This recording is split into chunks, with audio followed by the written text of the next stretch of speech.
welcome to the Whoniverse and to a brand new video. So, Doctor Who Season 1 continues and we visit Fine Time, where everything is fine all of the time. A world where everyone is literally in their own little bubble, in so many senses of the phrase.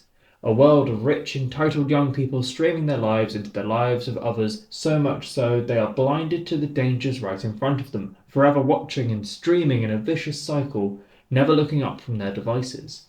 This danger is presented as the man-traps, which are brilliantly designed creepy crawlies with an awesome use of practical and visual effects, creating a truly terrifying looking creature. The idea of a person being entirely devoured because they've already been consumed by technology is great, and this episode doesn't hide the messages it's trying to push. The creativity of the bubble and the way it influences the life of Lindy Pepperbean, played by Callie Cook, is harrowing. She can't even look away to walk because of the reliance on technology and it pointing her where to walk, to look, and what not to see. Her character is wonderfully played. It must have been so difficult to remember where to look, given the bubble's not there in reality, and each little hypothetical screen is a person you've got to react to. Lindy's character makes you feel gross. The way she talks with arrogance, entitlement, and ignorance to the world and the people in it. The Doctor and Ruby aren't there to help and solve the problems in a double heartbeat. Kept out by the Dot's security and limited to screens in the bubble, only able to shout at the entitled people and trying to tell the rich kids no. Ncuti was again busy filming Sex Education for Netflix at the time for filming, making this what could be labelled another Dr. Light episode after last week's 73 yards. He arrives at the end in the flesh, and oh my god does he act his socks off, as we get confirmation of the other sad truth to the story. The inhabitants of Fine Time are racists. There's not one other person of colour in their world. There's threats of discipline and a disregard for the Doctor and his ideas, and the promises he makes of hope and salvation. His heart's breaking, Ruby in shock, as he is belittled and unable to save the people of Fine Time because of their own prejudices. It's sickening to watch and begins to open the viewer's eyes into the issues and how frustrating it is, channeled through the Doctor and his teary-eyed frustration at the stupidity before him. On the other hand, we have Ricky September, a white man who spews dialogue you'd find on the Doctor's script, and that is what is believed by Lindy, but if the Doctor said it, she'd turn her nose up in disgust. It's horrible, and Ricky even discovers the history of Fine Time, the fact its foundation is actually a law.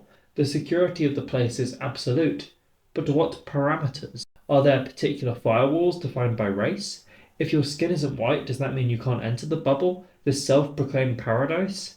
I guess the joke's on the racists, as the man-traps are generated by the Dot's AI that hates them. The slugs purge them alphabetically and even rid the homeworld too. Ricky even gets betrayed by Lindy and sentenced to death by the Dot. It's a jaw-dropping betrayal and shows just what the people of this world are about. It's a really twisty episode that tries to tackle some big issues. Does it succeed? Well, firstly, social media and technology dependence was covered well to me. The theme of this was crystal clear. The aspects exploring racism to some might feel plonked onto the end of this episode, but it isn't.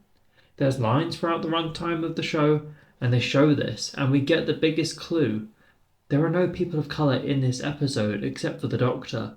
Now, I imagine some audience members might clock this a few minutes in, others 20 minutes, and some might right at the end, and that's the point. The episode is a mirror, it's a reflection of how we think and feel and look. It's got us all talking about these issues now. It's not Orphan 55 tacky with a speech from the Doctor straight to camera on saving the world and then showing a monster roaring. No, it's making you think and feel and wonder. How can we make a world that isn't this, that isn't fine all the time, in heavy air quotes, let's be real here. It's one that is going to prosper and be happy and safe and fair to everyone. That's what we're aiming for, and that's what this episode is showing, is what is the opposite of that. It's not a done deal. The episode doesn't solve these issues, it just simply shines a light in their direction.